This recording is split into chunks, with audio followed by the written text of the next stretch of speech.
Diqqat aholiga tezkor xabar. Bu yil ham Ramazon 29 kun davom etadiganga o'xshaydi. Ramazon hayitining bayrami, ya'ni nishonlanish sanasi e'lon qilindi.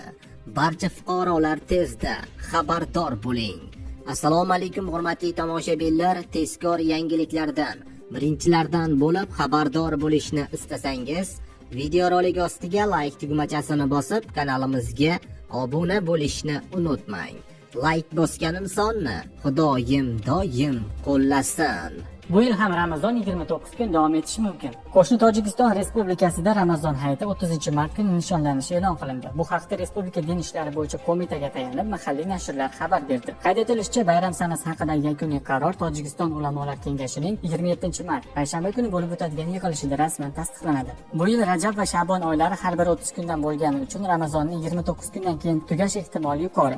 Boshqa musulmon davlatlari, jumladan Saudiya Arabistoni ham xuddi shunday pozitsiyada, deyiladi qo'mita xabarida. Katta ehtimol bilan boshqa mamlakatlarda, jumladan O'zbekistonda ham ushbu bayram 30-mart kuni nishonlanishi mumkin. Eslatib o'tamiz, bundan oldin ham 2023-yilda ro'za 29 kun davom etib, Ramazon hayiti bir kun oldin nishonlangan edi.